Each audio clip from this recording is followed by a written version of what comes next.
Those listening, driving about town on 93.3. Those watching on Warchant TV in the chat room there, the Heisen Lincoln Law Firm chat room, in fact. Good to have you on board. Tommy, how are you, baby? Man, the weather's turning around up here. I gotta say, it's like my ball club that I'm following, my professional baseball. Things are turning around. We're hitting the 60s regularly. Okay, feeling pretty good. And it's a strange feeling that we're going to be without football outside of whatever that final practice is until we prep for Dublin. It was kind of quick. I feel like spring camp went. I know you wanted it to end weeks ago and you were tired of it, but it went pretty fast. Well, what I want to end is any threat of injury. Once I see that I know what we have and we're all good, that's really more than anything else what I want to end. And the showcase is what it is. I mean, this is it's not a game that is all that entertaining.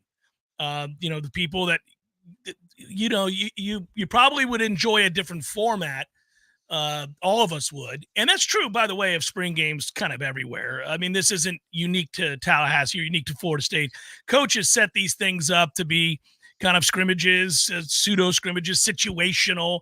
And frankly, situational is not a lot of fun for folks who come into town, sit in the stands and watch. You're kind of like, all right, well, got it. We're running this, we're doing this special teams drills. Really? That's what we're doing here? That doesn't move the needle necessarily. So that's all the kind of, I joke about this because you get all hyped up for it. Now, I am, again, very fortunate to be one of the media members, one of the many media members that gets to go out there and watch every day and watch all of the practices that we have access to. So I've seen what I've needed to see before we ever start playing the games. There are things, though, that, born from this showcase that I think now that we're putting a ribbon on spring and we've opened the portal, and more importantly, Tom, Florida State's ability now to begin to talk to players because that was pushed back. So now that we've got Florida State jumping in and really being able to go back and assess weeks worth of practices, not just the result of the showcase. Again, you don't want to overreact to any one thing that you saw in the singular showcase. There are things there that went worse than they had at any point in practice. There's some things that went better than they had at any point in practice. So that singular thing is not a reason to decide, oh, they're good at this or they're bad at that or vice versa. It's really the culmination of the weeks leading up to that day. And did we get perhaps some more sort of verification of the thoughts we had? And I think in some regards we did. You want to start with quarterback? I think everybody's going to start with quarterback today, Tom. We probably should start with DJ. Nothing I saw out there on Saturday makes me feel any differently about him than what I saw in camp. Not a thing. DJ's a guy whose greatest strength is throwing the ball down the field. Big, strong-arm kid who, if Florida State is able to run the ball successfully, will utilize that skill set to throw off a play action and beat people over the top with some of the speed that they've brought in. That's how this offense is going to have to function. They're going to have to run the ball a lot better than they did a year ago. You can argue that the strength of the team is not just defensive backs, because that's the obvious answer, but I think the running back room is pretty well loaded. I think there's a lot of very talented running backs and a lot of different kinds of running backs, and you're going to have an opportunity to mix and match depending on what you want to run in a given game. So that's got to have to be the strength to best utilize DJ's skill set. He's still a guy that is at times an enigma, because you're going to be watching him and you're going to go, what was that? What was that throw? I mean, how did you just spike that? That's a terrible throw. And then there are going to be other times where you're just wowed by the effortless nature with which he can throw a ball 50, 60 yards in the air or to the other side of the field, as you've pointed out. He can do all of those things. So that's just who he is. I don't think that changes. I don't think suddenly that's a guy that is, going to make you miss in a phone booth, or a guy that's suddenly going to complete 68% of his passes. Probably not. But he can do a lot of things that you're set up to do and have success. I think the thing that I kind of come away with here early on is that I still have concerns about tackle, Tom. I still have concerns about offensive tackle. And in particular, I just don't think Byers has taken a step forward. I mean, I'll name names here. I don't think he looks good. And he's a guy that backup defensive ends were having success against. And that really can't be on the heels of what he didn't do a year ago either. So are they going to look into that? Is there an answer? Is the answer already on the roster? You and I both like Otto an awful lot. Maybe he is the answer. The coaches have to assess that. We'll get answers from the coaches by who they go out and try to bring in. That's the whole thing about the portal, is they tell you what they've assessed by who they go out and who they pursue. Sometimes there is an asset that is a luxury item that just happens to really want to come to Tallahassee and play for Florida State. So maybe you are able to accommodate that because it's better to have and not need than need and not have. But you're not always able to do that, especially if you look at what your outer limits are budgetary wise. What are you looking at? We're grown-ups. We can talk about that. I know that's not supposed to be the way it is, but that is the way it is. Opportunities in the NIL are a very real thing when we have these discussions. So what can they afford to bring in if you're trying to bring in an offensive lineman, if you're trying to bring in a defensive tackle, which is something I suspect they'll do. You like your frontline starters, but I imagine they're going to be interested in bringing in maybe a depth piece at defensive tackle. I would think on the heels of this spring game, again, not overreacting to any one thing we saw in the spring game, but rather the culmination of things we saw leading up to that day and then the day itself. I think, Tom, it's probably pretty clear now they need to bring in another number one wide receiver. Benson's your answer. I'm going to breathe a bit of a sigh of relief. I suspect he's going to be okay, everybody. I know a lot of people in the stadium thought that was an ACL and thought he was done. I'm not hearing that, guys. So I feel like he's going to be somebody you can count on come fall. Let's just operate under the assumption that he's going to be good to go when we start up fall camp. And if that's the case, good. You got a guy that you really like. I don't know that you've got other guys that you really like besides Ja'Kai Douglas.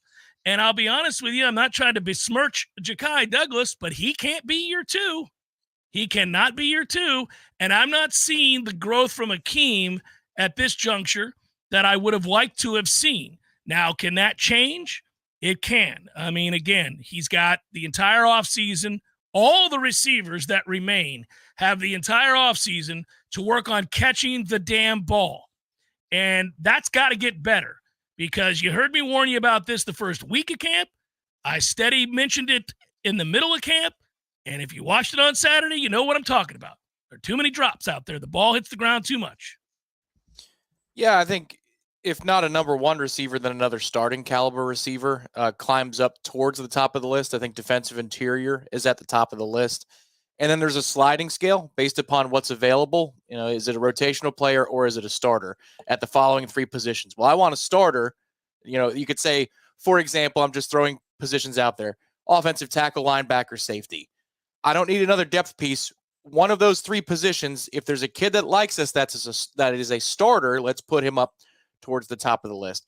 I had some concerns about receiver from the practices that I saw, but I'm not the skill position guy, and I got to see two of them, so I'm spending more time in the trenches. I am watching 11 on 11s, but after that performance on Saturday, when Malik goes down, and he's clearly your best receiver, when he goes down and you have to exist in a world, even if it is a showcase, of a quarter or whatever the length of time that it was, and he's not out there in the rotation, you're thinking, well, where's the answer going to come from?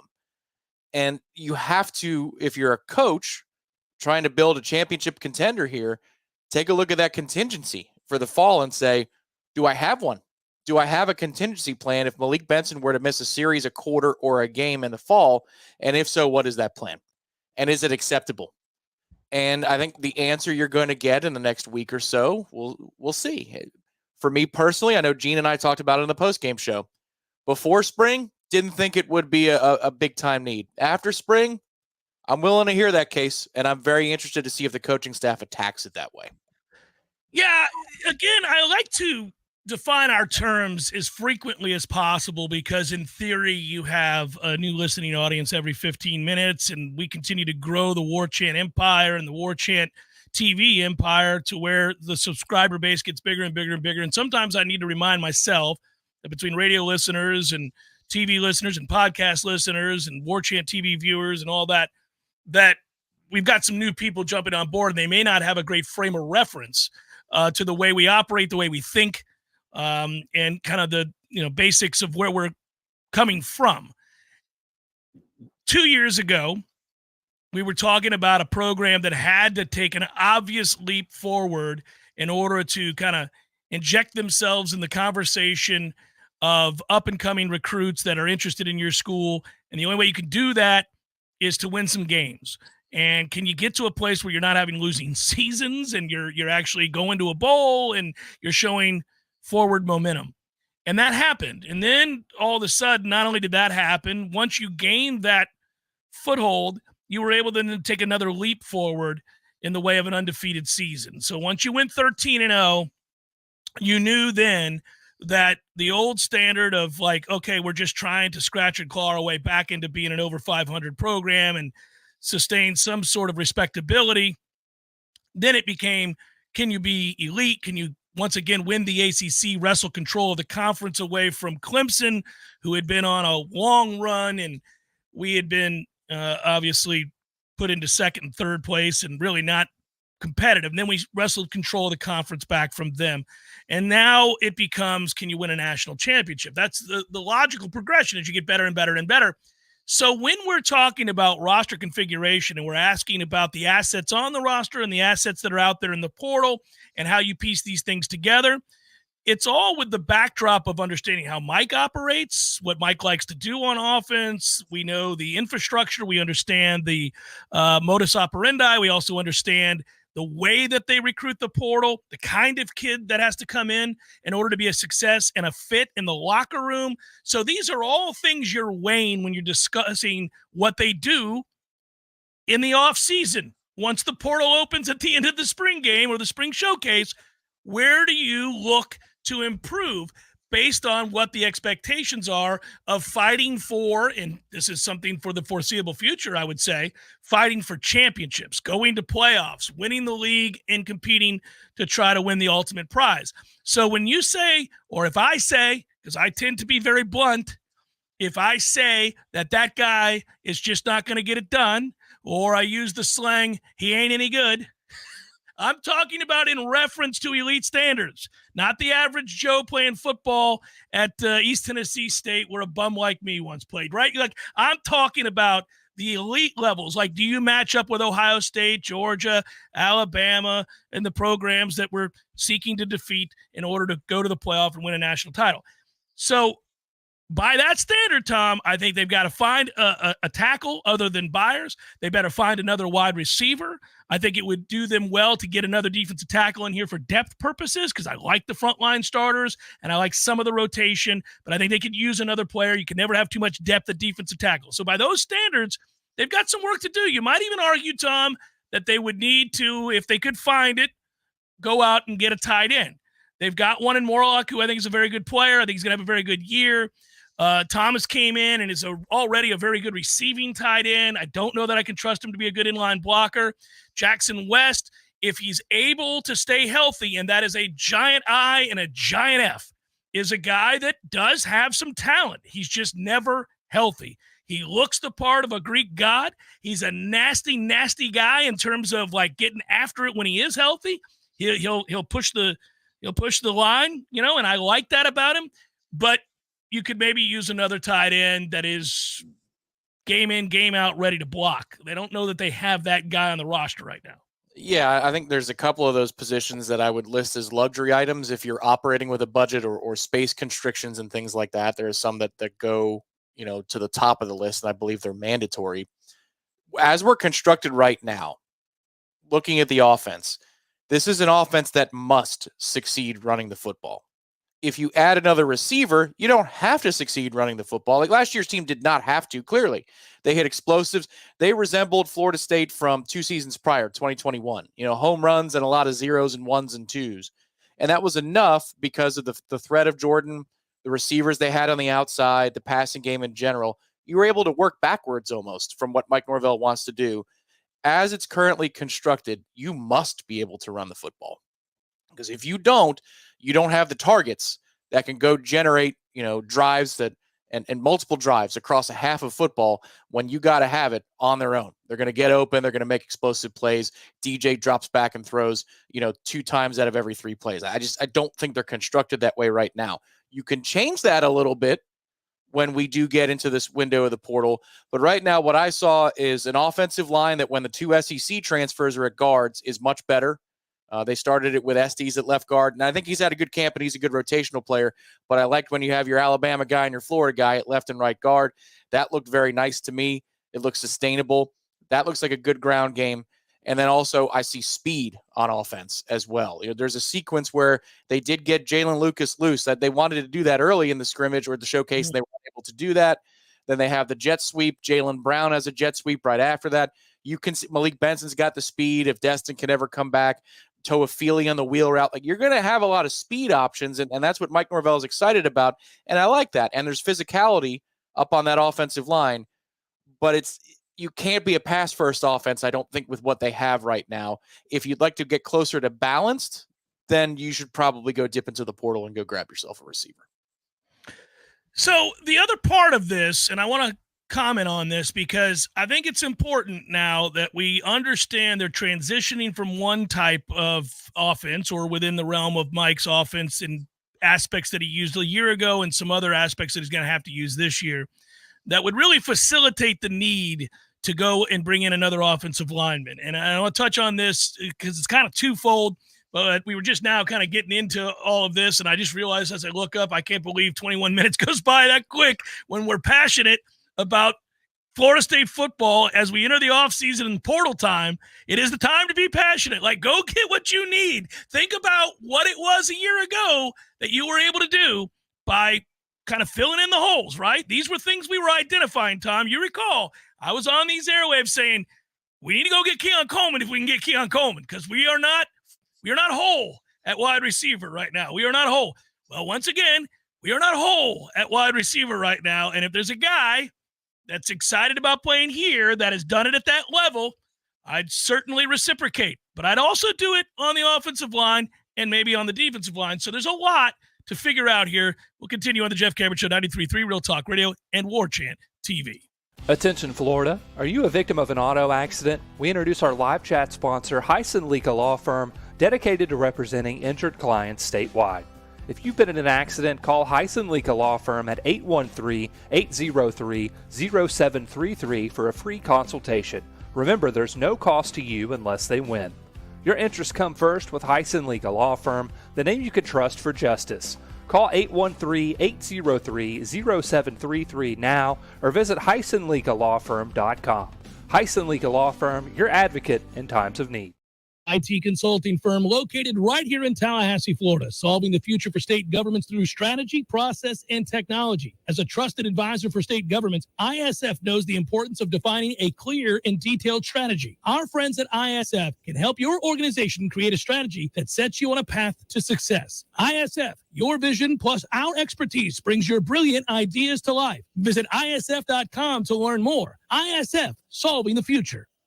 Give your business a facelift with a modern, consistent, creative brand overhaul from Curiosity Marketing Group. These days, it's not enough for your business just to have a standard website or a Google listing to reach your customers. Your business needs to stand out with eye-popping branding, modern web development, and strong marketing. And it takes a team to pull it all together. Words and websites matter. At Curiosity, we make the most of yours. Find out more at curiositymg.com.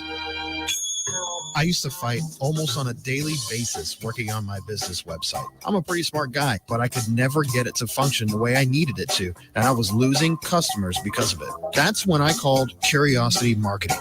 They listened, they understood, we collaborated, and in the end, they delivered beyond my highest expectations. Now, I can barely keep up with the work. They say the future belongs to the curious, and now I'm excited about the future of my business. Find out more at curiositymg.com. Zaxby's has been perfecting chicken fingers for 30 years. So what now? Now, we go to the sea. Introducing the Southern Fried Shrimp Meal with butterflied shrimp that's perfectly golden fried. A perfect blend of cocktail sauce and Zax sauce that we call Zax Tail Sauce. Plus perfectly seasoned crinkle fries, perfectly buttery Texas toast, and even a drink with perfectly pebbled ice. Here's to 30 more years of perfect. The new Southern Fried Shrimp Meal at Zaxby's. Woo, saucy! Zaxby's. Is reviewing life insurance on your to-do list? Now's the perfect time to add it. A friend recently told me that securing life insurance sooner rather than later can help you lock in lower rates for years to come. So I bumped this up on my list and got it done. I called SelectQuote and couldn't believe how easy and affordable life insurance is. I'm 40 and got a $500,000 policy for $16 a month. My husband's also 40 and his $500,000 policy was only $18 a month. Plus, with SelectQuote's same-day coverage, there was no medical exam required, and we were covered by the time we hung up. Knowing I have this checked off my list feels amazing, but the peace of mind knowing my family is protected feels even better. Call SelectQuote at 1-800-694-1010. That's 1-800-694-1010. Or go to SelectQuote.com to get your free quote today. 1-800-694-1010. Details on example rate at SelectQuote.com. We all want more energy, more strength, more results. Well, welcome to Orange Theory Fitness as you take a step towards feeling more alive today. Backed by science, Orange Theory's heart rate monitored workout is scientifically designed to keep heart rates in a target zone, spiking metabolism and increasing energy. Orange Theory Fitness is a one-of-a-kind group personal training workout resulting in more energy, visible toning, and extra calorie burn for up to 36 hours. Experience a more vibrant life today with Orange Theory Fitness. To find out more, go to orangetheoryfitness.com. The Jeff Cameron Show, brought to you by Orange Theory Fitness. 2 Tallahassee locations, Midtown on Thomasville Road and Northside in the Village Common Shopping Center. Online at orangetheoryfitness.com. It's Jeff Cameron Show, 93.3 Real Talk Radio, Warchant TV. Good to be with you. We were talking a moment ago, not solely based on the results of the spring showcase, but the culmination to the end of spring, Tom, and where we're at with the roster construction, where this team needs to be to maximize their potential. What kind of team are they going to be? What kind of offense are they going to run? I can tell you one thing, they're going to be on defense is very good. I think they're going to be very good on defense. I think when you look at the number of elite athletic bodies and athleticism overall as a group, that's secondary, Tom. You know, you don't know because you only watch your own team every day. So it's hard to say what, Georgia's secondary is going to be if you're not there every day. You can judge certainly that they're going to be good based on the way they've recruited, but you get the point. We only know what we see every day, but judging by what we've seen in the past, what we've seen from the better defenders that have come through here and kind of juxtaposing those comparisons to one another, I just don't know how they're not one of, if not the best secondaries in the ACC and maybe a top 10 secondary in the country. I think they got a chance to be elite there. So if you're going to make a counterpoint about needing, like desperate need for a receiver at Florida State, you would say it's because the secondary is so good. They're going up against each other every day. And maybe Florida State's secondary is just going to stifle a lot of decent to good wide receiver rooms throughout the season. That would be, if you're trying to play devil's advocate on where you prioritize positions in the portal. Hang on a minute. I really like our corners. So maybe Hakeem's doing just fine. Maybe some of these other guys down the line are doing okay.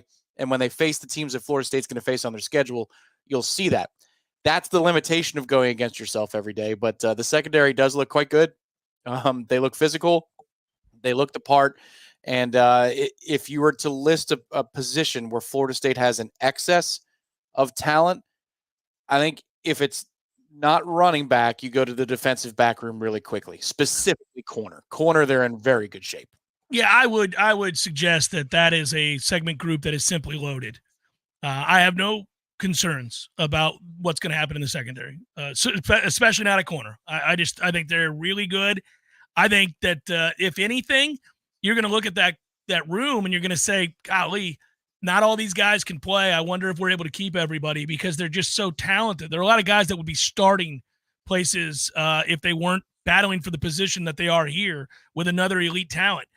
They have recruited, it stands to reason too, Tom, because if you think back in recruiting, my frustration was that every time I looked up, Michael Langston was reporting on another elite corner that was interested in Florida State and that they were hosting that weekend, or that there was a 5-star here and a 4-star there. And I would be yelling on the show at that time, when am I going to read about the 5-star offensive lineman that's making his way to Tallahassee to visit? And when am I going to hear about how excited they are about visiting Florida State's campus?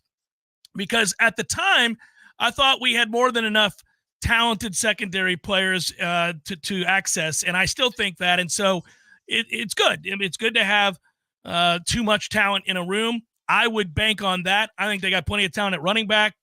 May not have the explosiveness, combo size, and speed that they had with Trey Benson, but they got a lot of different guys that can get it done in a lot of different ways. So I think they're okay there. But I'm going to tell you, I have to try to balance some of my disappointment with the lack of significant progress at wide receiver this camp, with the realization and the knowledge.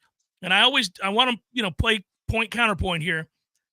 When we watch these things, by about the second week of practice, the defense knows what's coming. So every time we see a play get shut down in the showcase or at practice, there was a tell. They've seen these plays a million times in the secondary, and they're talented.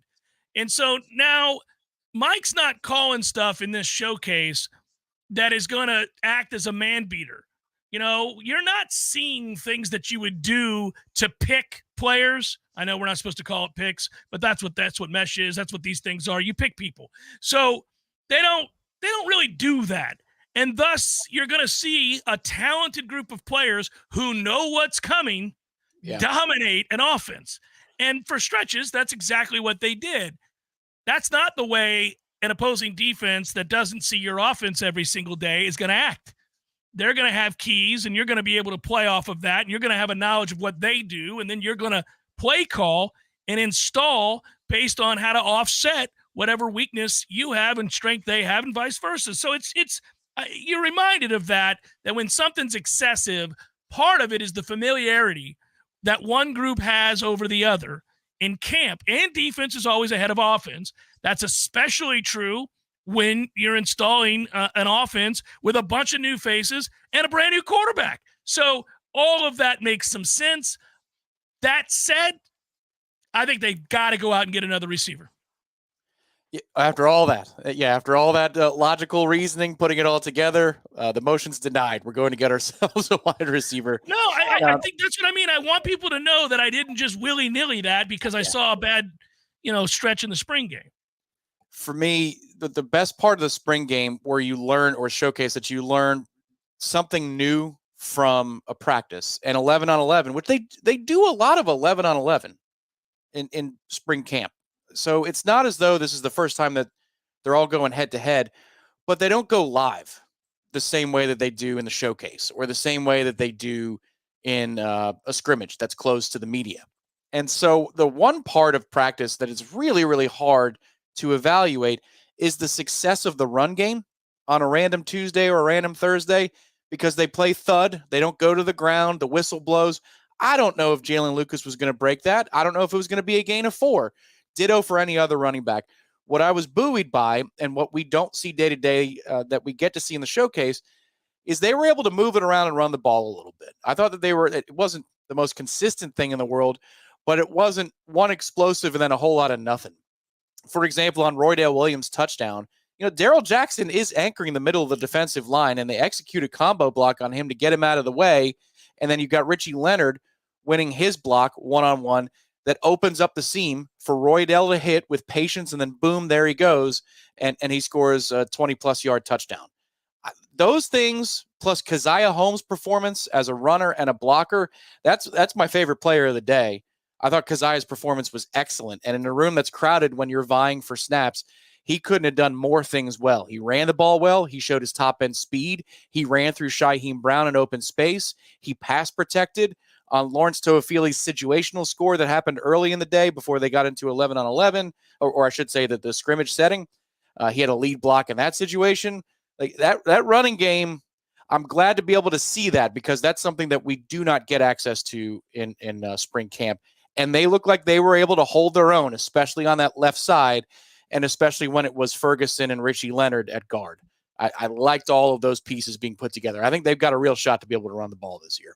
Ferguson and Richie Leonard are going to guarantee that we're able to run the ball. I think that's true. I agree with you there. I think in the interior, we're fine running the football. Again, I'm a little worried about tackle at this point. I think you can make – I was telling you off the air, Tom, that We'll see what happens in these months that we're not at practice and they've got time to just go to war in the gym and get bigger and stronger. But part of my solution right now would be I don't know what Robert Scott's going to be in terms of availability. I never do, and I'm tired of the conversation. So I'm just going to presume that he's not available. Obviously, they're hoping that he is. Great. If he is and he's healthy, he's a good player. But I have no reason to believe that he's going to be healthy because he hasn't been in over a year. So let's just wait and see what happens. But if he's not, I think maybe you would think about Simmons and getting him out there if he can put that size on. His base is great. He's got good feet. He's got NFL left tackle length. He's all of the things. He's just a little small up top, and he's completely cleared. He's able to play. He's had good days at camp. I think you can hopefully continue to put on some size with him and see maybe he's ready. And then that way you could have him at tackle and you could put Washington over at right tackle. That might solve some of your situation. I still think you'd need to go out and get another offensive lineman. I just don't know that they're deep enough there to withstand any significant injury. And that was the group that was disappointing last year. I said this last year during the season. And I'm going to bring it up again now, because I don't know. It could certainly be answered. It could work out fine. But I really hope that we're not in a situation where we're starting to question the consistency from Atkins at this point. I mean, I'm starting to we don't need to be having – your elite programs aren't always elite on the offensive line. Then that year in and year out, they're not the most dominant group. Every fan base complains about their offensive line because that's an area where it's obvious when they make a mistake or they're not consistent. But I'm a little two fingers to my eyes, two fingers back to you right now. I mean, we've been here before. Doesn't mean that we're panicking. Just, okay, let's see what's going on here, because that group last year was disappointing. Well, they were the most disappointing aspect of the team a year ago. Yeah, agreed. And you're right to point out that every program goes through it. Alabama's issues on the offensive line the last couple of years has really hindered them, not out of a playoff spot this past season. But for Bryce Young, in his final year before he went to the NFL, his scrambling ability was the only reason that they showed out as much as they did offensively. I think it hinges on the development of a Lucas Simmons. I don't know that he'd be ready this soon in the fall. It'd be great. It'd be great if he was. Andre Otto's development, that development looks to be going very well. It is a positive development. He's a good player. He's a real good player. I think they cross-train him. Now, they had him at right tackle for everybody to see this weekend, and I thought he held his own. There's one play where it looks like he gives up a sack to a walk-on, Menzer, but that's on Trevor Jackson, the quarterback. You could see Mike, he's pissed at the end of it. It's a play where he initially makes the block, 93 loops around, they blow the play dead. Well, it's a bubble screen or a flash screen to Jaylen Brown. Yeah. And you just got to snap and throw. That's the job. Later on, Andre Otto, and there was the second quarter of the game, he lines up against Marvin Jones, and Marvin had been on the sideline for some time, but Andre held his own in that particular circumstance too. He's extremely quick. I don't think you want to go into opening day in Dublin with that being your starting right tackle, but there are some options that could be cultivated from those high school ranks. It's just, the depth of this offensive line, where it's coming from. I think if this coaching staff is counting on Robert Scott to be available this fall, that is foolish. You can't count on that. You have to look at that as a luxury piece, not something that you're going to build around. And I'm assuming that they're thinking about it that way. Yeah, I'd look at that. I'd look at defensive line just as another position where you'd want that depth. Other than, I'm not worried about anything in the secondary. I'm not going out and getting anybody there. I think you can look at a wide receiver. I hope Hakeem can really make a leap in the fall.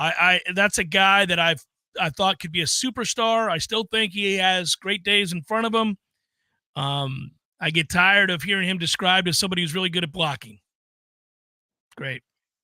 Yes, in order to be out there, you're going to need to block. Got it.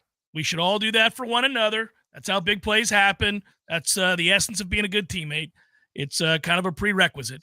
But let's be honest with ourselves. When you bring in a 5-star wide receiver that looks like that and has an NFL body, and the few times you saw him in a game last year, a couple notable moments where you went, that'll take your breath away.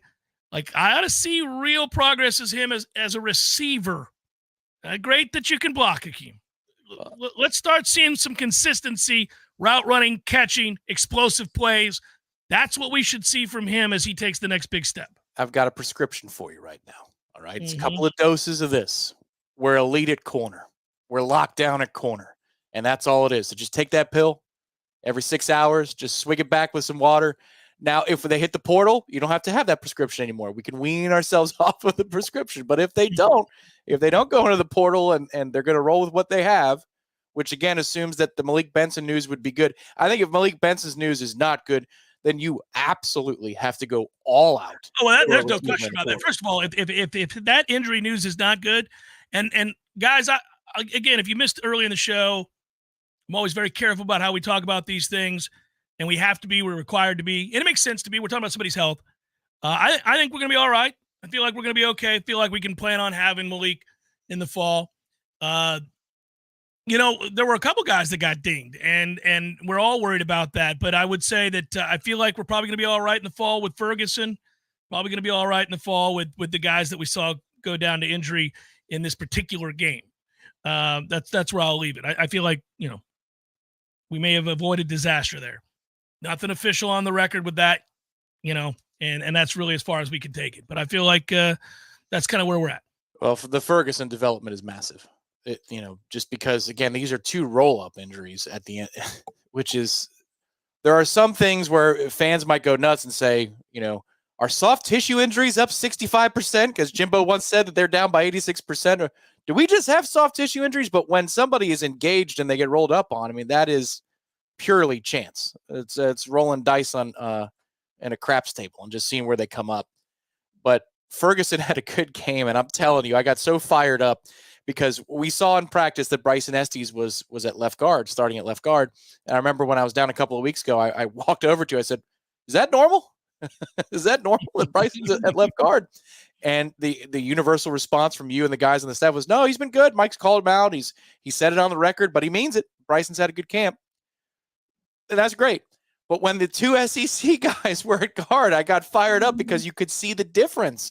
And this defensive line, which is really good at caving the pocket and creating pressures and stuffing the run, we move them a little bit. And it looks like they've got the agility to run the things we want to run as well. So Ferguson is good. That is tremendous news, because I think I was more broken up over that in the postgame show going, damn it. This is like the last drive he was going to be on the field anyway. This is just rotten luck. Remember, we do have a receiver coming in from Maryland that has an awful lot of talent and is a bigger kid. So there may be some help along the way. And I think it's worth noting that, again, I want to reiterate something I said while talking about certain positions where I think it might behoove them to go out and bring another player in. You're going against a defense that kind of knows what's coming. And you're running vanilla on offense. Aware.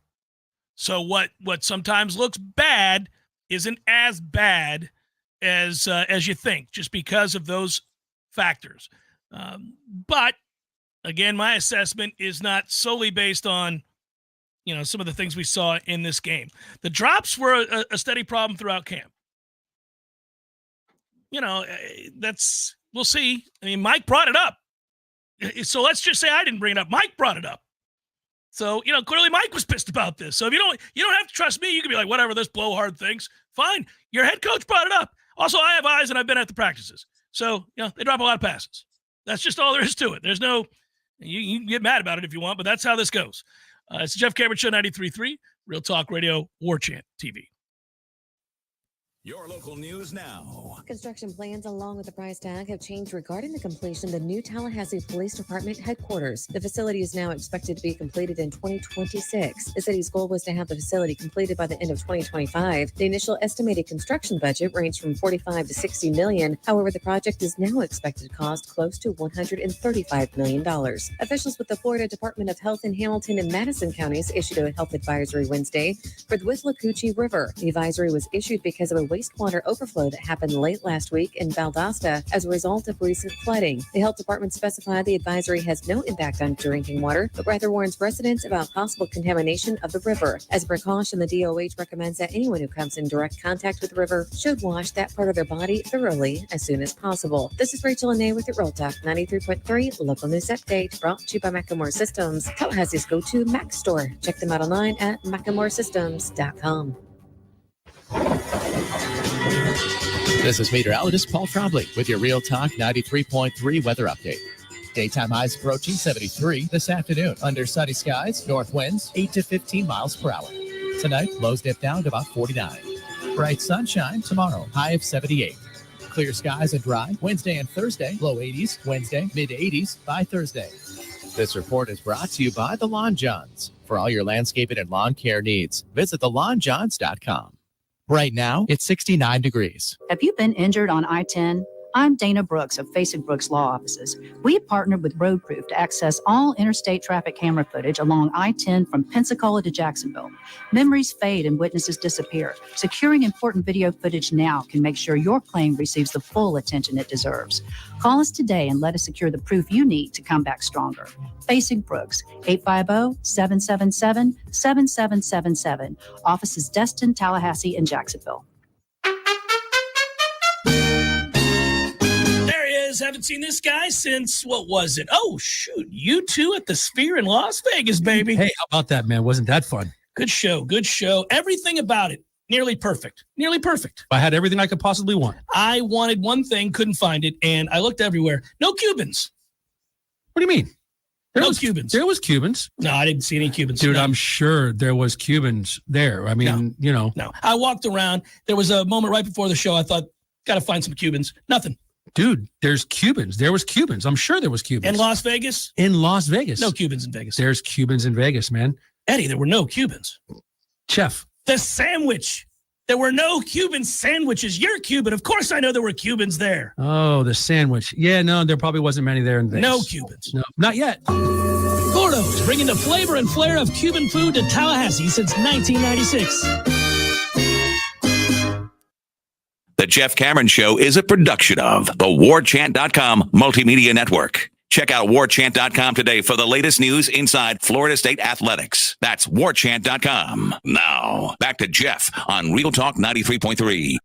Reminder that the chat room that you guys are in is part of a sponsor that we thank for joining us here in our efforts to bring you the best in Florida State coverage on the Jeff Cameron Show. It's the Heisel Law Firm chat room there that you guys are debating, dedicated to representing injured clients statewide. If you've been in an accident, call Heisel Law Firm at 813-803-0733 for a free consultation. Remember, there's no cost to you unless they win.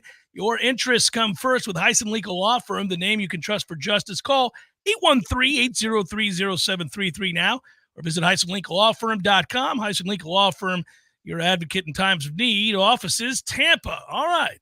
Thank you, Heisel. Appreciate you. Any other position I didn't name that stood out to you as a cause for concern, or something that you think is a lot better than you thought it would be, Tom? Oh, man. Linebacker is okay. I'm not going to say that it's a cause for concern. I'm not going to say it's locked down and we're going to be awesome at it. But I think linebacker was okay. You could see Sean Murphy at the play. What I like, good or bad, is when something in a showcase setting or spring game setting, if we get access to camp, there's a play where you can kind of see what we do when we go to practice. So I can say, this is what I'm talking about. And what I mean is, in the instance of Sean Murphy, when Toafili kind of shakes him and then scores in that situational drill early on, you could see it in the way that Murphy's approaching to make the tackle he's thinking. There's hesitation. There's brain activity going on beyond the normal instincts of football, and I think that holds him back from being able to make a play in space. It's a one-on-one against Toafili, and he's unable to make the play. I've seen a lot of that out of him this camp, and that doesn't mean that I'm panicking about what he can be. It's just I think he's assimilating a lot of information, and he's not able to play free just yet, and that should cause concern at linebacker. But Lundy looked good. He was impressive. He needs to turn around and not celebrate so he could pick off a pass. That's the stuff you see from 2 head coaches ago, not this current coach. We don't need any of that stuff. But he looks better. And I thought Cryer, again, continues his ascent. They keep raving about Blake Nicholson, and the TV broadcast said as much too. Sometimes that TV broadcast unwittingly gives you some nice nuggets of information because of the TV production meetings. Like, for example, they said that according to Mike Norvell, Marvin Jones Jr.'s ascent has been the most rapid of any defensive line transfer they brought in. And that's really saying something, considering the defensive line transfers that they brought in. they continue to echo in the TV production meeting that they're very excited about this linebacker room, so much so that they think Cryer might be their third or their fourth guy. And he looked pretty solid as well. And I think those two young players are going to be decent as time goes along. So linebacker is one where I feel solid about. I don't think that has to rush to the top of the list as we're engaging the portal window right now. No, it's not at the top of the list. It's an area where they're not elite. I don't think they'll be elite this year either. I am always looking for elite. I'm looking for, are you the creme de la creme of the ACC at the very least, and maybe, top 10 in the country, something like that. I don't think our linebacker room is going to be that anytime soon.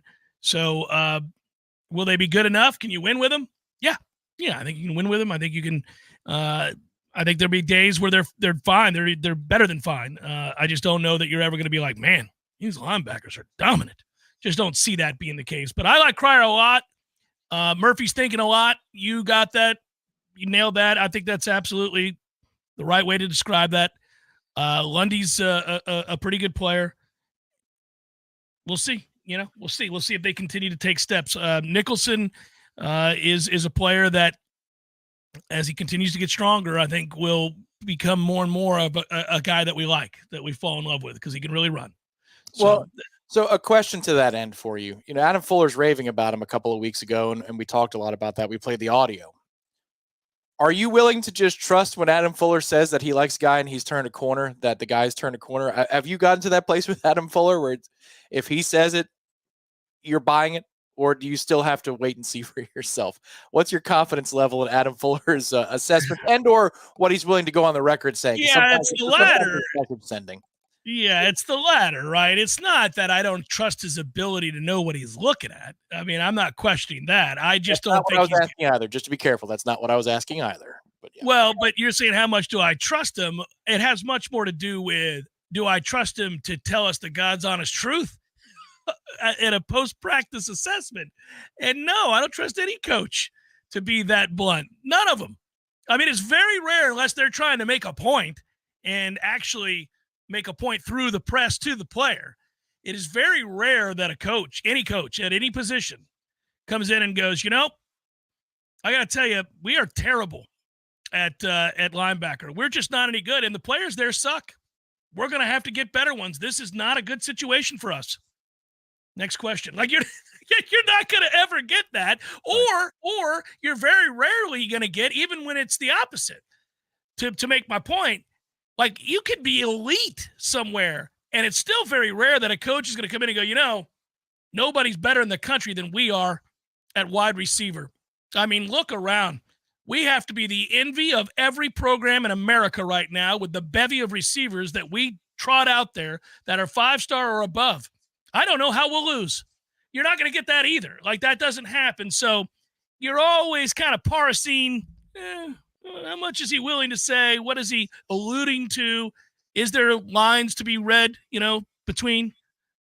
So I think I think he's pleased that he's got one guy that he really trusts, another that's emerging and working hard and getting better of aspects of the game that he was weak at.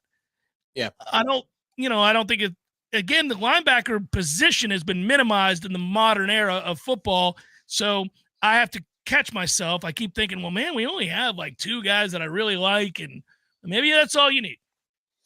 In this day and age, I think that is correct.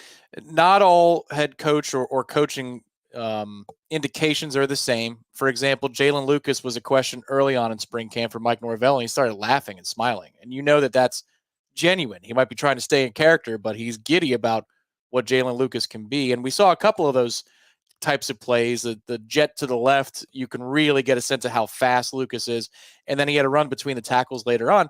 I just found it interesting that Adam Fuller was more jazzed about that day's practice and the run game drills than he was the scrimmage that he just saw. And he was impressed with the scrimmage. Yes. But he's like, all right, he's being physical. Okay. Well, now if he's going to be physical, we know he can cover. I find it interesting that they are doubling down on that. And so for me, what it does, even though I get to see practice more often than the fans do, and you get to see it much more than I do right now, my expectations go up for Nicholson because they continue to pound the drum and say he's okay. He's doing all the things that he needs to do, which again fortifies your original question was what positions. Linebacker, I'm willing to just wait. Yeah, because I want to go get another. You've got limited space. Let's address those others right now. Mm-hmm. Yeah, no, I agree. If you're going to put an order of importance, you're probably talking about wide receiver and offensive line, 1, 2, whatever order you want to do that. Probably wide receiver first at this point. I'm just not sure you have enough reliable folks at that position. Listen, I'm going to tell you this. I have an opinion about that room, and my opinion of that room today is that you're going to lose several guys. And I haven't broached that subject yet. And that's probably something I need to broach here in the next hour.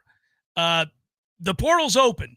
We get really pumped about the portal being open, and we should be. It's an awesome time, especially when you consider that this coaching staff has steady whooped ass in exploiting the portal for all the goodness it can offer, right? We do it better than most. I wish we didn't always have to rely on it as much as we do, but listen, I'm willing to admit in this grand experiment in this modern era, you can go 13-0 with a team that was heavily recruited through the portal. You can go 13-0. You could take back the conference supremacy by going heavy in the portal because we just did it. I have my questions about whether you'll win the national championship doing that, but I thought they were one of the 4 best teams in the country, certainly deserved to be there a year ago. So clearly you can be very, very successful. And let's go be successful. But it also means as you continue to raise the floor of your roster that you're going to lose people. They're going to get buried on depth charts. They're going to get frustrated. They're not going to get the time on the field that they want. And when that happens, you're going to lose them. That's it giveth and taketh away. So I think it's where we're at right now. Let's talk about it when we come back. We shall. Jeff Cameron Show 93.3 Real Talk Radio, Warchant TV.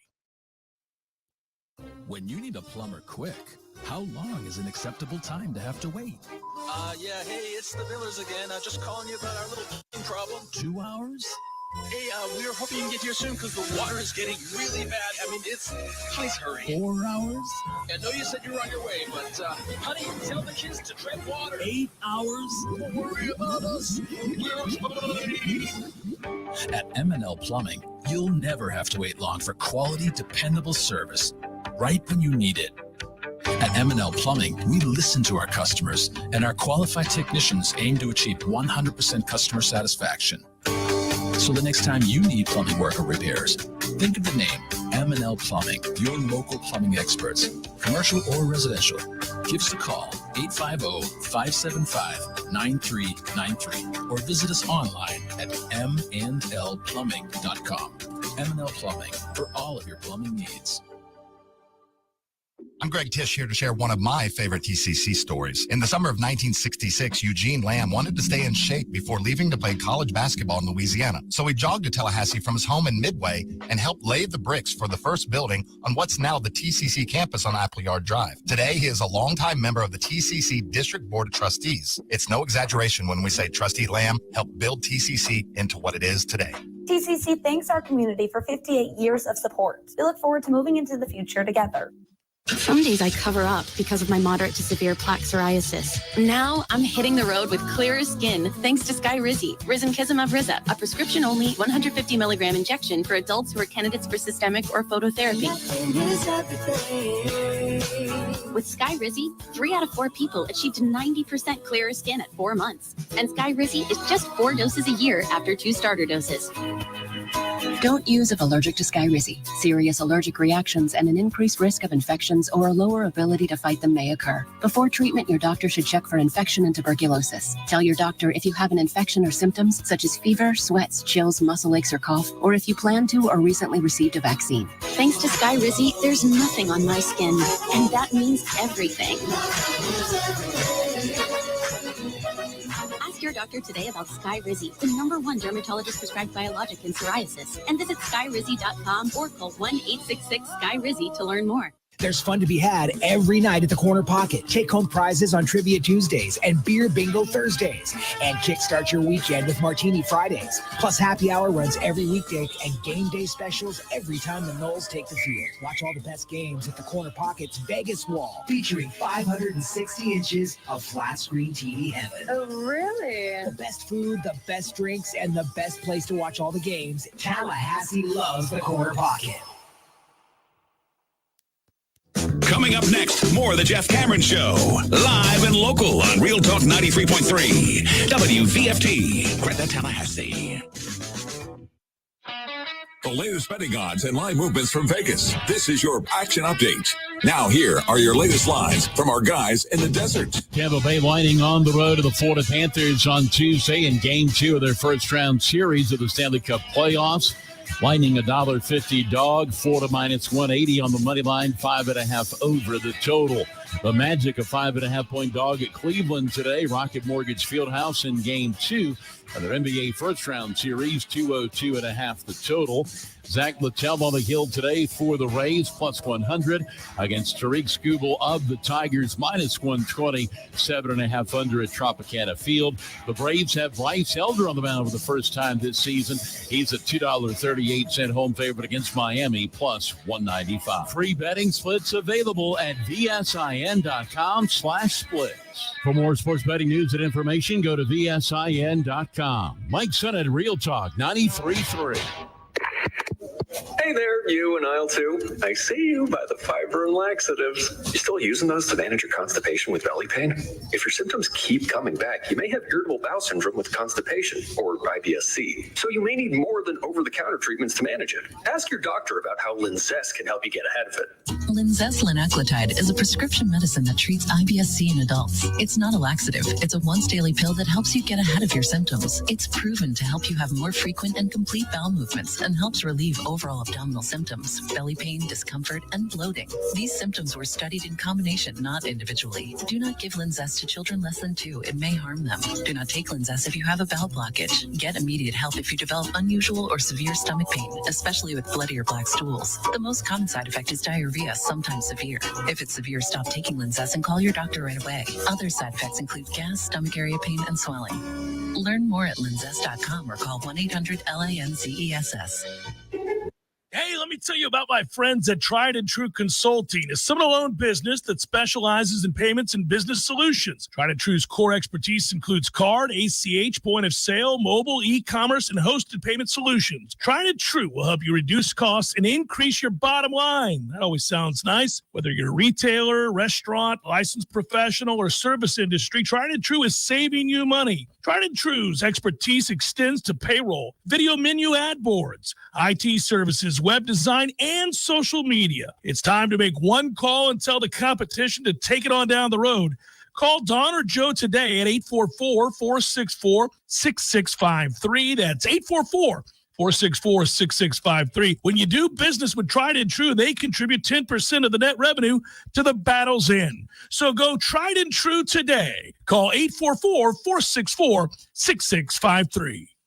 I got a fever, and the only prescription is more cowbell. Do you have spring fever? Your only prescription is the Lawn Johns. Hi, it's Mark from the Lawn Johns. We can make your landscape more appealing by providing you with award-winning lawn care. With 4 levels of service, the Lawn Johns offers you more choices than the rest. More flowers, more mulch, or more pine straw all means that your home or office will be more beautiful than ever. So if you've got spring fever, go to thelawnjohns.com or just look for our big purple truck. I gotta have more cowbell. We all want more energy, more strength, more results. Well, welcome to Orange Theory Fitness as you take a step towards feeling more alive today. Backed by science, Orange Theory's heart rate monitored workout is scientifically designed to keep heart rates in a target zone, spiking metabolism and increasing energy. Orange Theory Fitness is a one-of-a-kind group personal training workout resulting in more energy, visible toning, and extra calorie burn for up to 36 hours. Experience a more vibrant life today with Orange Theory Fitness. To find out more, go to orangetheoryfitness.com.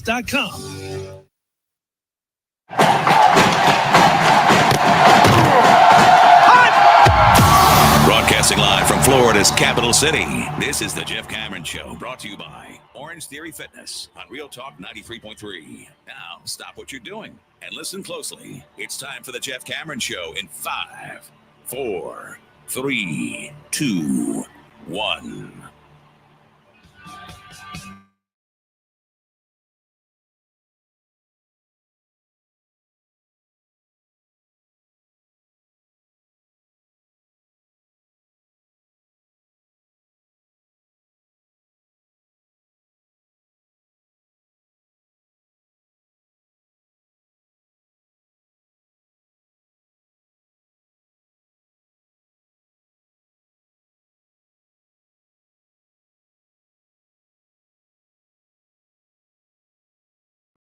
No overreactions, but also we're allowed to talk. It's okay. You'll be okay. So everybody can talk and voice their concerns while at the same time noting that it's a spring game, and we'll see what happens. Showcase. Spring showcase, guys. Not a spring game. Not a spring game at all. On Twitter, it's at J Cameron Show. It's where you go there. We thank our friends at Tried and True Consulting. By the way, Tried and True Consulting, a payments and business solutions company owned by fellow Noles. That's a good thing. As Noles business owners, they're committed to reducing costs and increasing your bottom line and giving back 10% of their net revenue to the battle's end. Hey, now.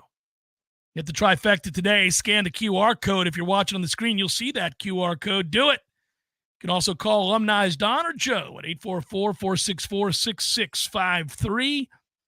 That's 844-I'm4Noel. Go Tried and True today. So it's interesting. Before the break, I said that portal season has begun for Florida State. It's already begun for other teams, and you got to imagine that the process of reaching out to certain Florida State players, perhaps the frustration of certain Florida State players, and these last practice that occurred yesterday and the sit-down exit interviews will reveal something of a game plan for the coaching staff for each segment group, but also for those individuals and what their future is and what their future holds. So be curious. I have a suspicion that you're going to lose some players in that wide receiving core. That doesn't necessarily mean, Tom, that it's a panicky thing to talk about or a reason to worry. I think certain guys are not going to be the caliber of player necessary to get them over here, and they can go take their skills elsewhere, and it might be mutually agreed upon as the right choice. And everything in the transfer portal does not have to be acrimonious. I'm thinking about something right now that you circle back on. We've really been fortunate for the most part, Tom. You can't go back and look at too many segment groups and say, oh, wow, we really got hurt by the portal there. This kid left us, and I don't know if it was more money or tampering or whatever the hell it was, but we lost this kid and it's changed our fortunes. You really can't say that about any one group at Florida State. I will say that as I sit here today, I lamented it at the time, and I'm still lamenting it today, and I'm wondering if they do too. Would have been nice to have Bless Harris here, Tom. Would have been nice to have Bless Harris still on this roster, who I thought was a better player than Byers, and he's gone. He's off to TCU, and I felt like I would have liked to have seen him in the spring game. Well, right tackle is something where they think that Jeremiah is going to grow into that position, and where you need to at least pause before making a sweeping and resounding judgment is spring camp could be a time for technical adjustments where they're trying to get somebody's tools sharpened for the season. So it could be anything from the playbook we run on offense, which we talked about with Jordan Travis from a couple of years ago. They know that he can run, so they're going to try to put him in some uncomfortable situations to see what else he can do. It could be technical things for a member of the defensive back room. They're working on their footwork. They're working on whatever it is, their spacing, their ability to play up against man-to-man coverage, bump and run coverage at the line of scrimmage, and maybe their technique is out of whack. So they look foolish in the spring, but then they're okay in the fall. So I always want to pause just a little bit in that situation. But having said all of that, watching the showcase was an extension of some of the things I saw in spring camp when I was there. And that's, right tackle isn't locked down. It isn't in a position where you say, I know we're fine over there. And I'm hoping that we get to a place in the fall where Darius might be able to be interchangeable at either tackle spot. If we're in a place like that, I think the offensive line gets a whole lot better top to bottom. I like the solutions they have at guard, and I brought that up in the first hour. The two SEC transfers look very good at guard. So if that's the case, and Darius has to be on the field for you because I think he's one of your best 5, if not one of your best 2 or 3 offensive linemen, if he's ever lined up at right tackle for us this year, I think we're going to be in a really, really good spot as an offensive line. The limiting factor, again, this defensive line is quite good and pretty deep. So, whether it's a guy in the interior on the offensive line or somebody that's a starter looks a little foolish, this group is deep and good on the defensive line, and I think they're going to reset the line of scrimmage against most of our opponents this fall, which is what you get really excited about upcoming when we start in Dublin. The strength of the team at the end of last year, without question, was the defense. Part of that was how injury-riddled Florida State was on offense. Just so many important players, including the starting quarterback that got hurt. And so it stood to reason that you would see the offense sputter, struggle its way down the stretch with those injuries. But the defense rose up and dominated all the way through the ACC championship game and gave you a chance to go undefeated. And I think that as we go into this season, it's interesting, the outlook. And again, without panicking, but just talking about areas of concern and need and maybe areas that just have to grow and get a little bit better. And leaving room for that growth and understanding that quite possibly it'll happen. I mean, it does happen. You can get better.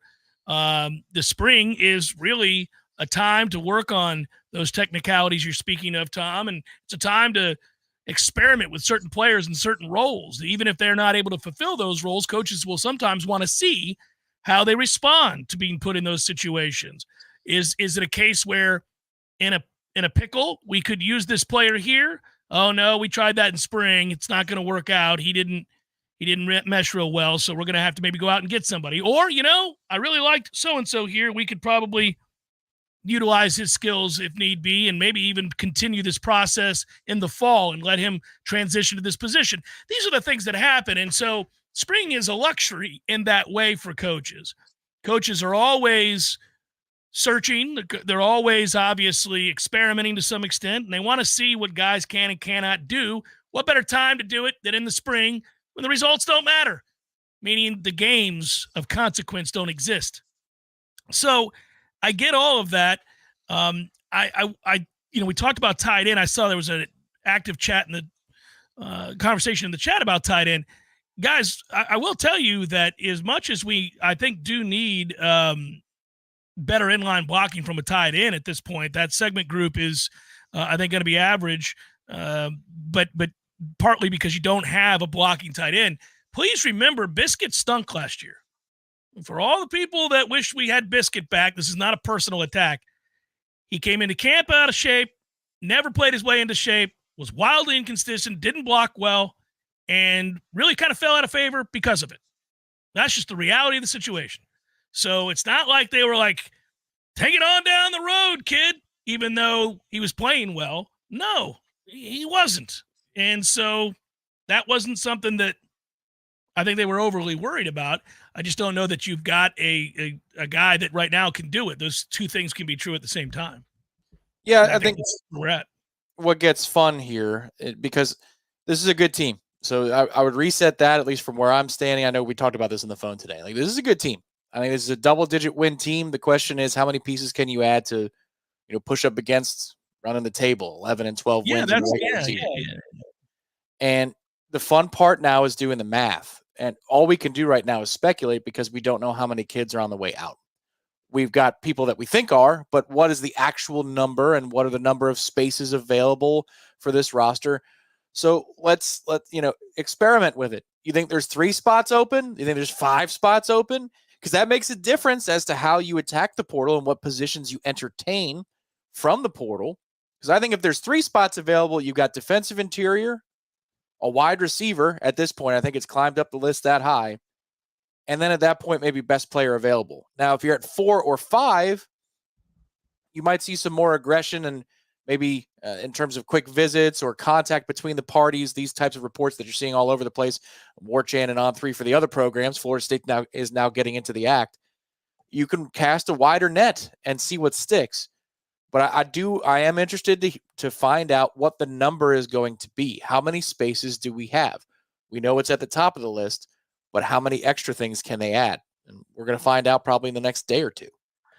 We will, and I did speculate already that I think what's going to happen is you're going to lose a few receivers. Don't know which ones. I mean, I think we could all certainly place guesses and give the odds for those guesses, right? I mean, some of these guys have been here a while and have not been able to crack through as guys that are a regular part of the rotation and yet still have the requisite skill set to go probably start somewhere else. Those are prime candidates. That's really every segment group. I think we have that at wide receiver. I thought it was interesting, Tom, you pointed out Keziah Holmes played well. at running back in this game, and I thought he did too. I thought he's had a good camp. I think a lot of the running backs have had a good camp. And that, too, is a position where I've kind of thought they may lose somebody. You got so many talented running backs, you could certainly see how it could happen.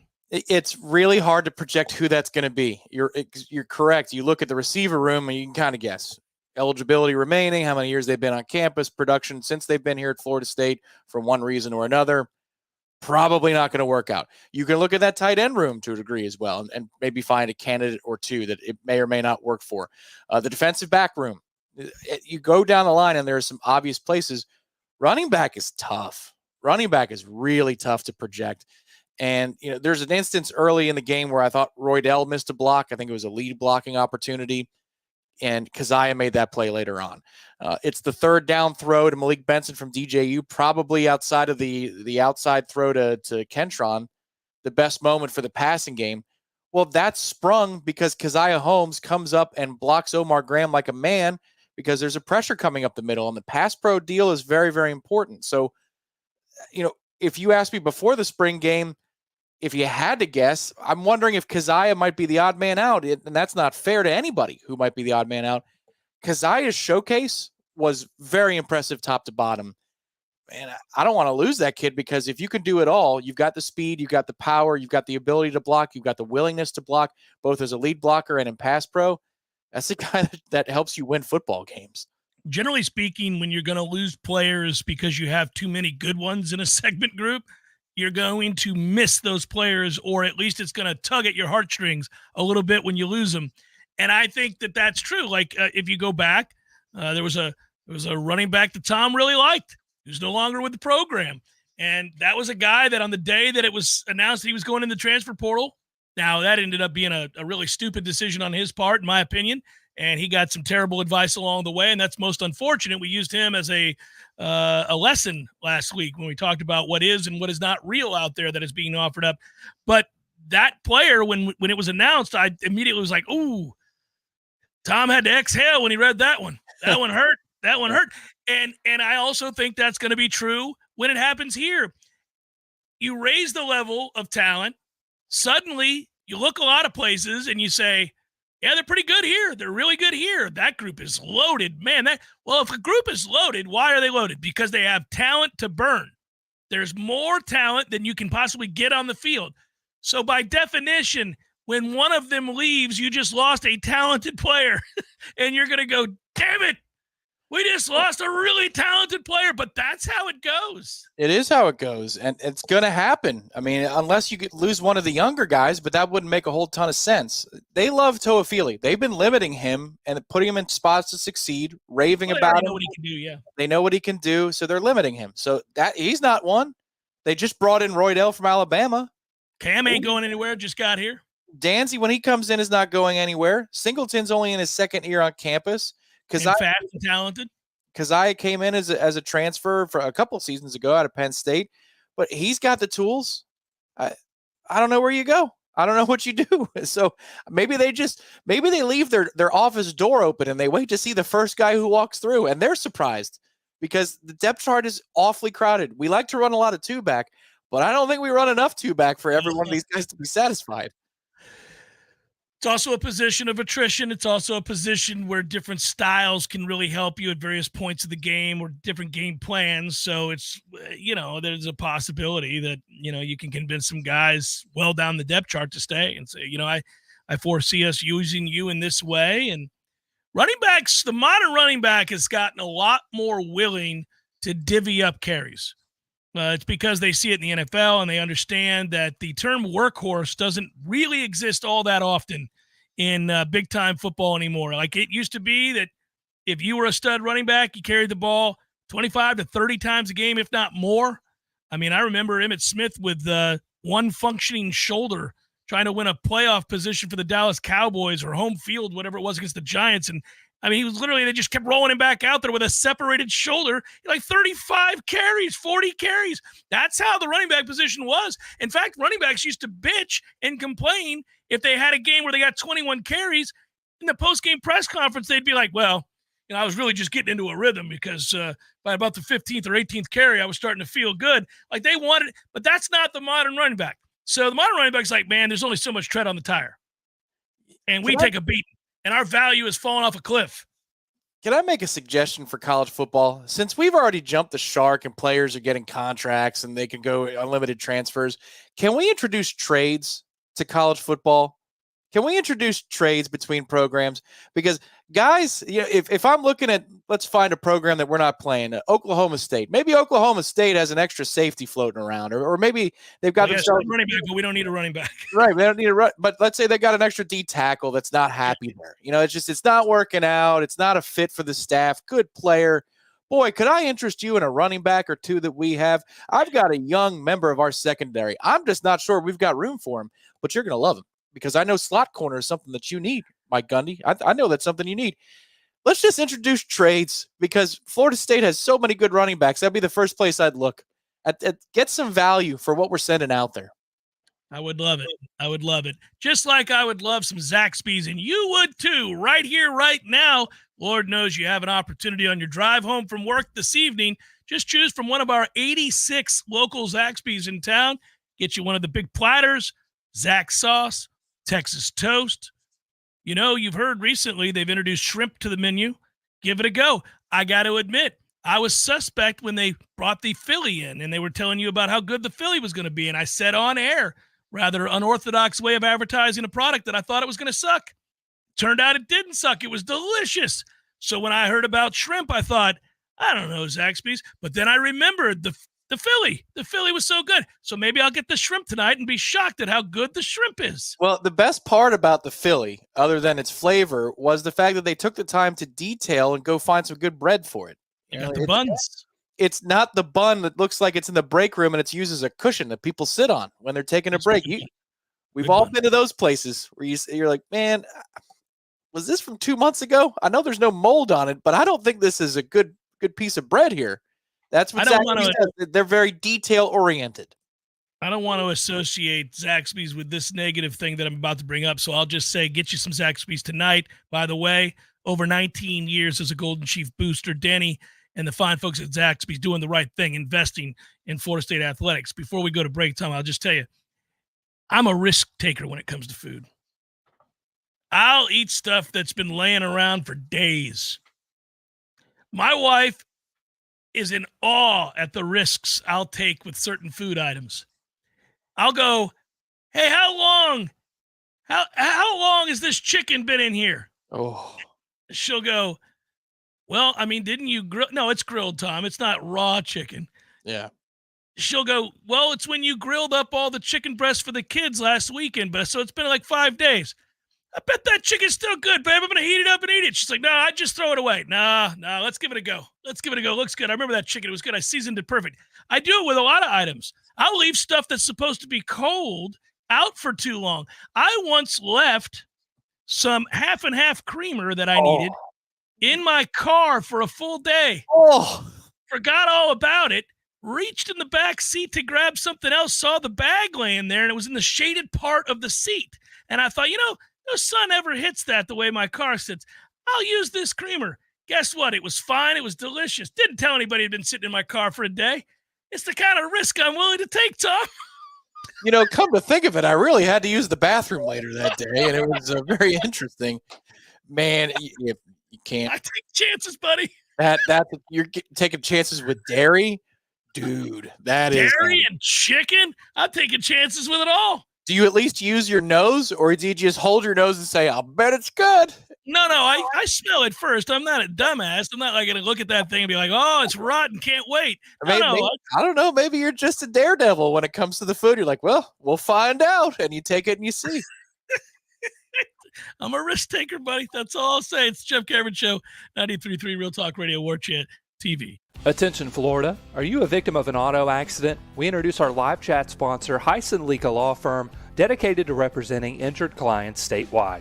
If you've been in an accident, call Hyson Leaka Law Firm at 813-803-0733 for a free consultation.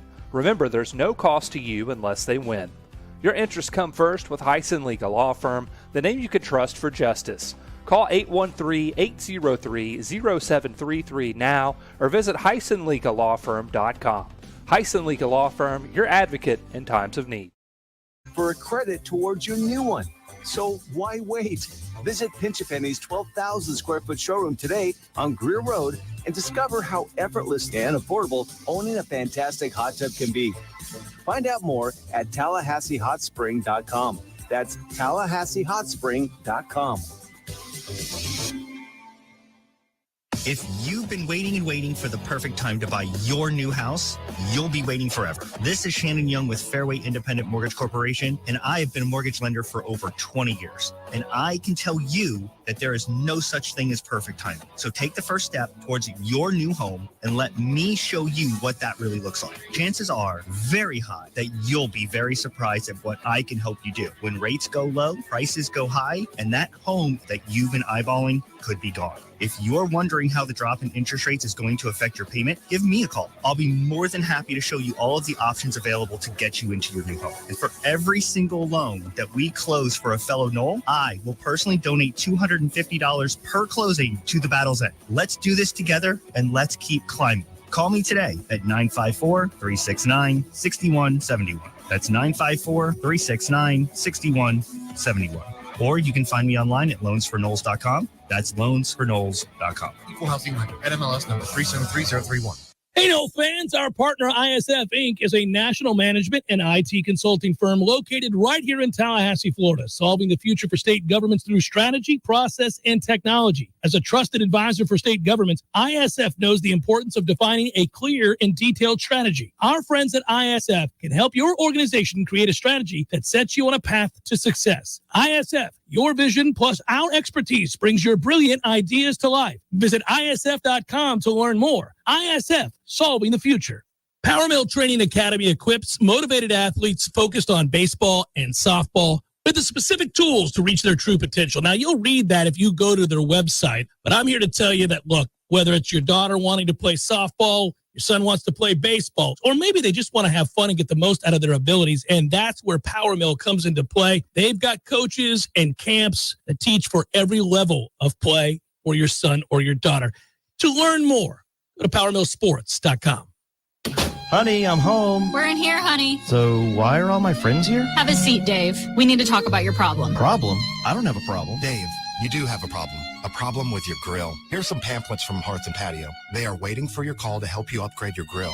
If you or someone you know needs a grilling intervention, call Hearth and Patio today at 850-727-4282. That's 850-727-4282 or hearthpatiotallahassie.com.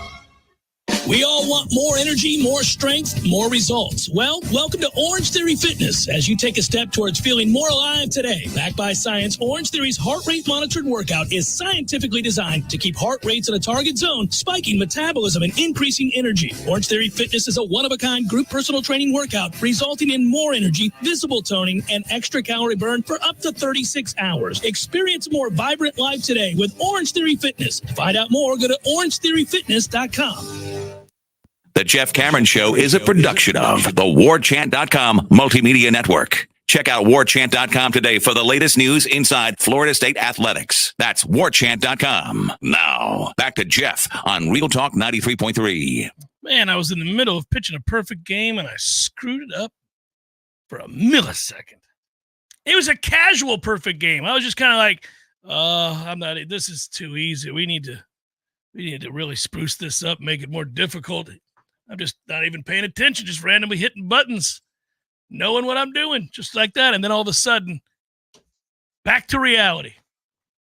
I heard two things going at once, but at least I don't have any panic in me, Tom Lang. You learned that about me on the board. No panic.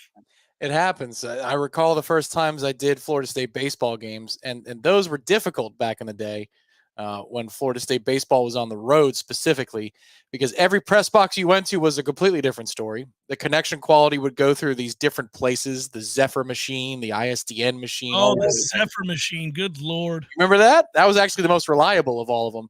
I do remember the Zephyr. If it was on the Zephyr, it made a noise going, and you're like, oh, yeah, baby. Oh, yeah, we got it. Wrong. This is going to be fine. but there were little things like highlights you had to play and different liners, and you had to be ready for an extra 30 seconds in case Tom Block or Lulu had to go to the bathroom. They'd finish the inning and say, we'll be right back on Seminole Radio. And then you go and you hear extra 30. And then as the because they had to go to the bathroom. So, yeah, it was tough to throw a perfect game for those baseball moments. I want to say thanks to everybody that came out to the Corner Pocket Bar and Grill on Friday. Carried that over. Some of you did. And went to the event that helped benefit the Battles Inn. Mike Norvell was mighty pumped up. That was good. All made for a great Friday. Appreciate you coming out, and really appreciate it as well. The folks that we saw at Hotel Indigo before the game on Saturday, really just kind of a casual meet and greet. It was not on the 7th floor. I went up to the 7th floor, Tom, to make sure that there weren't people just kind of meandering about. Saw some lost souls up there. Said, no, come on down here. We're down here by the grill where the beer is flowing and the food is delicious. And but it's on the ground floor. And got to meet up and have a good conversation with Ingram. And got to see a lot of people who came in from out of town, meet their kids as well. It was awesome. And then moseyed on over to the game. And so the showcase, because it was not a game, the showcase itself, and made for a weird experience. Doak did this weekend. It's going to be a weird year over there. I just hope that on game day, there's an atmosphere, there's a sense of an advantage. I don't know that it's going to be that way because it's just, Tom, it's just awkward. It's just a weird thing over there. And we'll see. They're going to have to come up with some solutions for acoustics, right? To make sure that the noise is not loud at all. Yeah. Well, there's a giant hole in the stadium. I could understand the sound just travels out the hole and it hits Stadium Drive. That was when I went down for the first practice. I had to stop. We were walking in. I took the video. You're like, whoa. There's a hole in the side of the building. You've got, the admissions office, the university testing center, which I remember fondly, sweating in that room because I was worried about a midterm or a final. And then behind those buildings, which are gorgeous, nothing, just little steel or concrete columns. And then you see the field. It's all before you. I would hope they can enclose a lot of that by the season because that will help with the noise. At least you'll have the cheering of the fans bouncing off of the walls and the temporary seating and getting back on the field. But I can't imagine what it was like being in that building. Just watching some of the camera angles that they generated on ACC Network, like the camera wells don't exist. They've been knocked out because they were in the bleachers as well. Yeah, I mean, I'm sure they're going to temporarily set up any number of things to make that experience much better than it was, say, Saturday. And it's interesting. I complain about the format. I don't complain. I talk about the showcase and the format and the way that thing plays out as being less than, riveting. Let's put it that way. It just never is. And I don't know there's a lot that you can do to make it riveting because the only thing that really would be is an actual game. But it's stripped away even more by the set of circumstances they have at Doak now with the openness, the space, and the construction that's going on.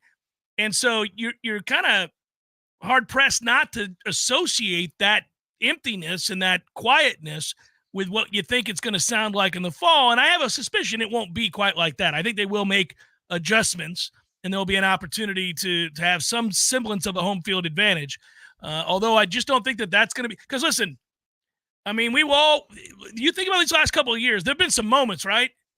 4th and 14, and that game in general against Miami was a hell of a moment. And I was in the stands with my father and 2 boys for that game and went solely as a fan, not as a media member, and was yelling my guts out. And just recall how it's almost like, you certainly can sense that there is a distinct energy that helps infuse a little extra life when it's on the line for the kids down on the field in those big moments. And we've all been places when we've traveled on the road and faced opponents that have really distinct home field advantages. And you can watch how it impacts an offensive team in particular when they can't hear at the line of scrimmage and guys are a half step slow because they have to wait till they see the ball move as opposed to understanding and hearing the signal. It does have an advantage, and I'm not real sure Florida State's going to have the benefit of any of that come this fall. So, luckily they're a good football team, but I would consult our resident physicist TPE to see if there's a surface that he could generate that we could put in the open side, the alumni side, that allows for the sound to bounce better, to triangulate the sound or concentrate the sound. so it bounces over the field. And could he do so for $50? Because we're spending a lot of money. We're spending a lot of money on a lot of other projects right now. I don't know that we got the cash to fund what exactly would be necessary, but could he do it? Could we get some Reynolds wrap out there? Just some Reynolds wrap and whatever, just to have something to bounce off of. I'm, of course, thinking of Eastbound and Down, and I can do it for $10,000. Yeah, I'm going to give you $200 cash. I see him. Look at this guy. He's reporting from the courthouse, standing outside like a pro's pro. What's happening, partner? It's Ira Chaffel, Warchant.com, who's been at the court all day, and for good reason, because if you didn't know, they're the attorneys for FSU and the ACC returned to the Leon County court, and Ira was there to cover it like a pro's pro. How are you, brother? I'm good, buddy. Felt like we just wasted 3 or 4 hours of our lives, but it is what it is.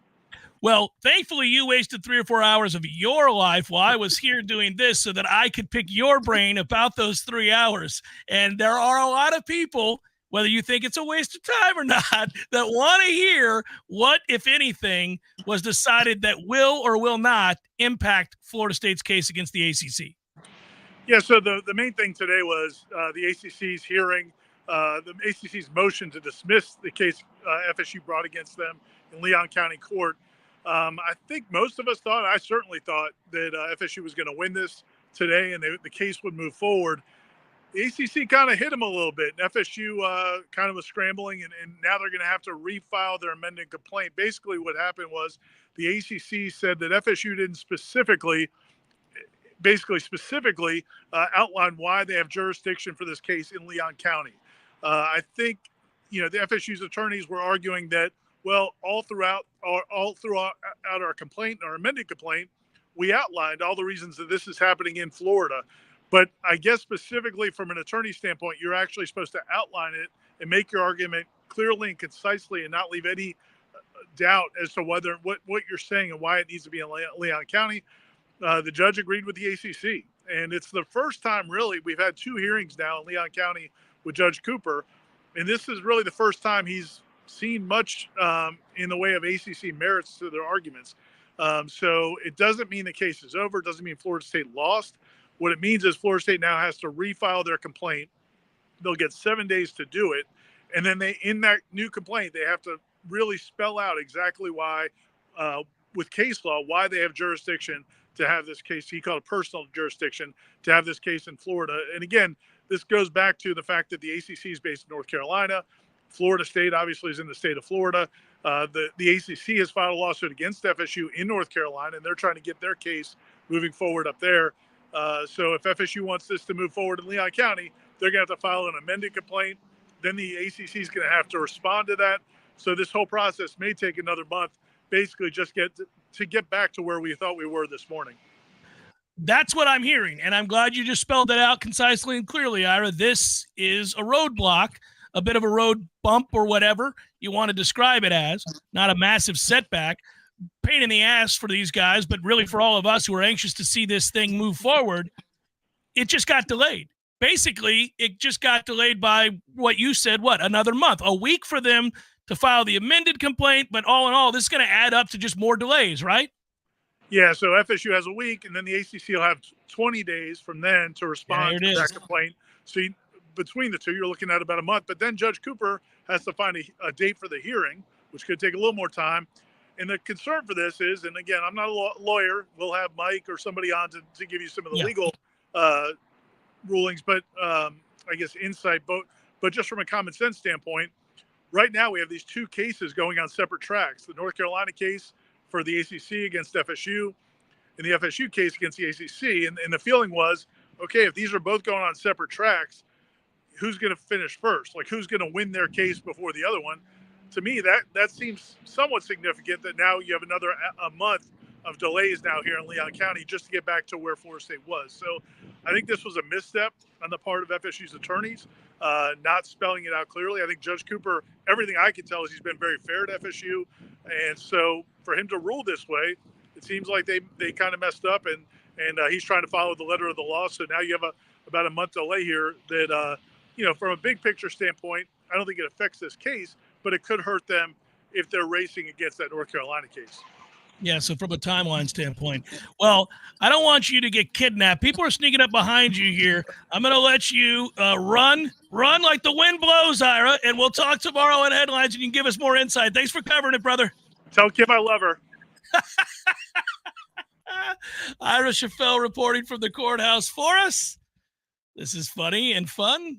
And I saw that guy creeping behind him, Tom. I got a little like, man, I don't want to, you know how you go on the YouTube or the interwebs and you find all these crazy videos of people getting hemmed up by somebody on the streets while they're trying to do a report. It's because the car was passing him, then stopped and hit reverse. That's I not was good. like, hey, man, that's not what we do. Well, if you're in the news truck for the morning or afternoon news, evening news, and you see, you got a field report from the Capitol, and then there's this guy that walks behind this way, and then he stops, and he sees the camera, and he does this. Like, you're ready to pivot to a graphic. You're like, man, this guy's about to do something goofy. I do not like this. Well, you know my history, Tom. I have an amazing spidey sense for people who are going to take this the wrong way, whether it's a phone call, a video session, the famed Mike Tomkowitz moment. It was Tomkowitz. So we're at Corner Pocket Bar and Grill, an adjacent bar within there that we like to flock to. It's a nice little nook. We call it the Nook. And as he's beginning to ask his question, like whatever he said, just that was it. He said like 2 words. I went, that's it. You grab my arm and go, I don't like this. And I thought you had like gas pains. I thought it was something to do with the physical place we were in, not the coach's show that we were watching. And I'm going, what, dude? I'm trying to drink my beer. Are you okay? And you're like, this isn't going to go well. And you point to the screen. And there's Tomkowitz like this. Yeah. Oh, yeah. Getting ready to go. And you were right. That was very, very, very impressive. Yeah. No, and it's also like that quick-eyed fumble I noticed when we were on the road with Alicia. And I was like, damn it, he fumbled the ball. That's the Bucks game. And there was a heated moment after that because we lost the ball. Of course we did. Yes, we did. And she looks up from her phone and goes, you guys fumbled? I'm like, well, if you were watching the game, you'd know that. And she goes, it's not even my bleeping team. And I'm like, it's a good retort. But don't ask the aggrieved fan of a team, did you guys just lose the ball in that 5-second window when the referee just signals that you lost the ball? I saw the little flash. It was just this momentary. I was like, I knew it was coming. I'm still mad about it. It's all right. It worked out. It's the wrong question. Don't ask a fan, did you just lose? Like, basically, did you just lose? Yeah. Yes, we did. Can you give me 10 seconds? Can you give me 10 seconds, please? Process that. The Jeff Cameron Show, 93.3, Real Talk Radio, Warchant TV. Your local news now. Former Florida Governor and U.S. Senator Bob Graham will get a fitting farewell as the Sunshine State mourns his loss. Graham will lie in state at the Florida Historic Capitol Museum on Friday, April 26th from 11 a.m. to 1 p.m. Graham will be transported to the Old Capitol on Friday, and after he lies in state, he will be taken to Oakland Cemetery for a private ceremony. Flags will be flown at half-staff at all local and state buildings throughout Florida until Graham is laid to rest on the 26th. The Kearney Center is charging out-of-state clients $10 per night for food and shelter at the facility that will partially operate on a case-by-case basis. People have been getting on buses from places like New York, Philadelphia, Colorado, and Texas to come to the capital city with no connection to the area. With Governor Ron DeSantis signing a bill into law last month that bans public sleeping, the center anticipates an increase in those arriving. This is Rachel Anay with your Real Talk 93.3 Local News Update, brought to you by McLemore Systems, Tallahassee's go-to Mac store. Check them out online at McLemoreSystems.com.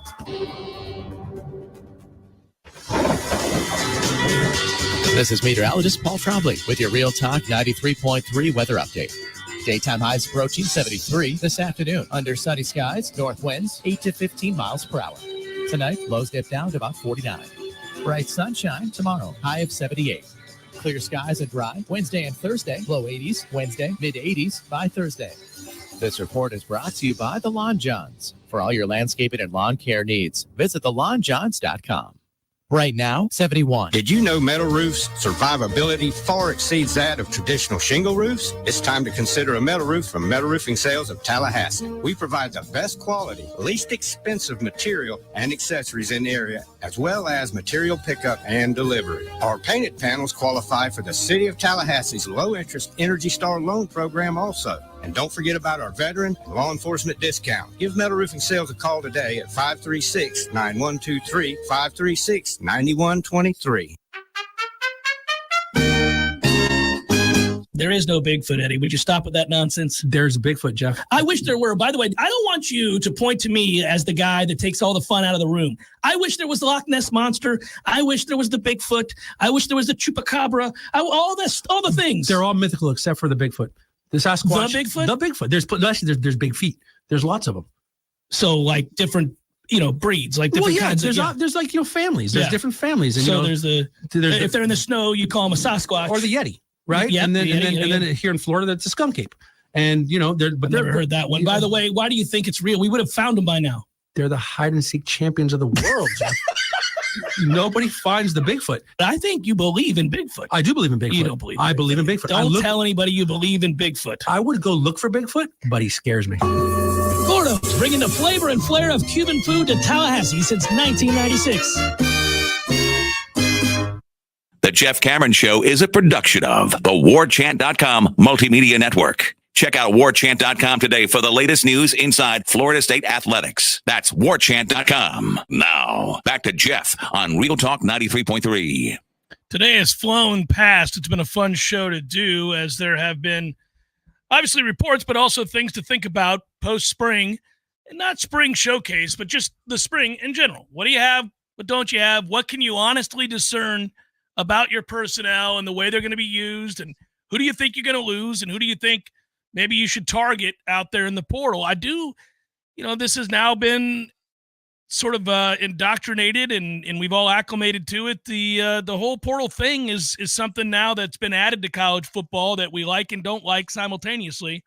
But certainly the way it's been utilized by Florida State has allowed this program to accelerate its ascent to greatness. And so for the most part, you like the opportunity at hand here.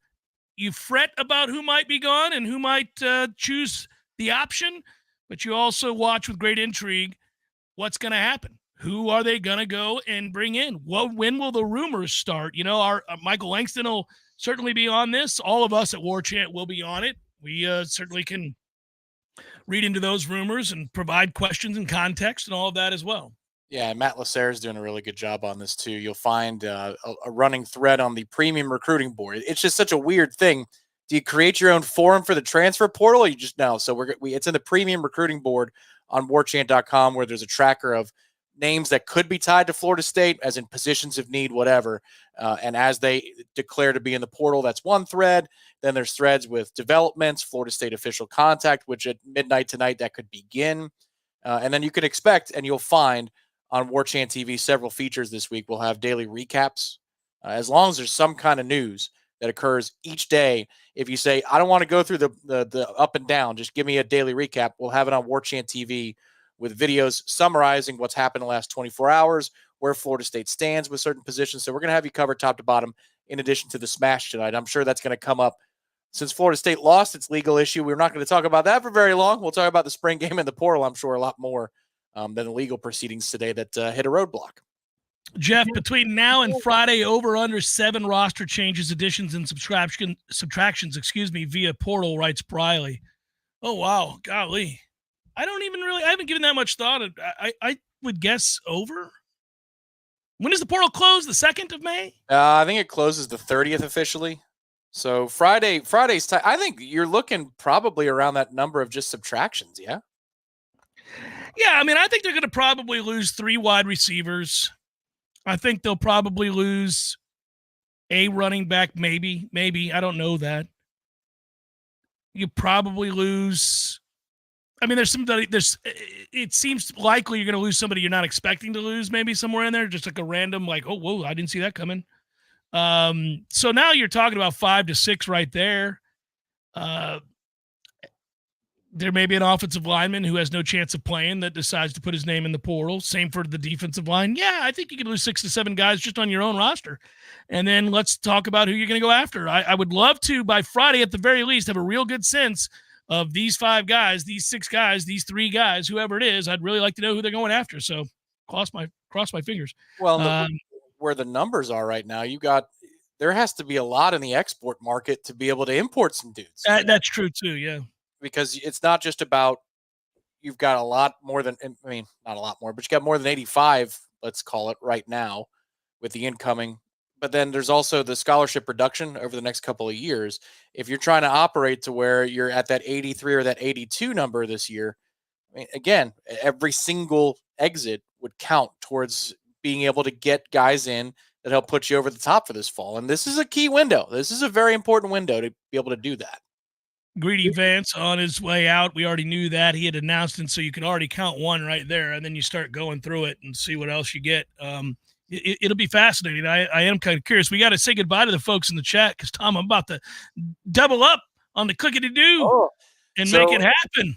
Is it going to be radio only for hockey recommendations as well? Oh, well, if you can rapid fire this thing, we got just over 6 minutes left in the show, so I got plenty of time to get to probables. What is the pick? What are the picks? Because you were rolling over the weekend. We did okay over the weekend. My 2 highest confidence were the unders on the New York games. And that happened, yeah. And those both hit. And then I said Winnipeg. That would be a good one, and that hit. Big time. The one that didn't was Toronto-Boston. But I'm doubling down tonight. I'm playing Toronto, heads up. They've got good let's see. I got Carolina and Dallas in a parlay. So you want winners. This is winners only. Carolina, Dallas parlay. If you play them by themselves, you don't get great value. You play them together, you do. Plus 143, Carolina and Dallas. And then we're hammering the under again. It's getting more expensive, but you still got to do it. Hammering the under in Islanders and Hurricanes. And that's 5.5 or 6, depending upon where you get it. So those are your 2 plays. I like the plays, Tom. Good job out of you. By the way, over the weekend, Scotty Scheffler finished up this morning, another win. He's won every tournament but one that he's entered this year. The one he didn't win, he finished second by 1 stroke. He also, by the way, Tom, prior to teeing off this morning for the last 4 holes there, he had gone, I believe I saw this correctly, 54 straight holes without a score over 4. Oh, man. Wow. I can't do that at mini golf. It's the dumbest thing I've ever heard about. I mean, what do we do? This is where we're getting into Tiger Woods territory. I've got a par 3 course that's 1 mile this way. And then when you come up, maybe we can go. It's by the beach. It's a great multi-purpose thing. I can't get through 18 there at the par 3 course without going over 4 at least once. There's no way. It's crazy. It's crazy to think about. All right, get rid of the folks in the chat. Love you guys. Be good. See you later.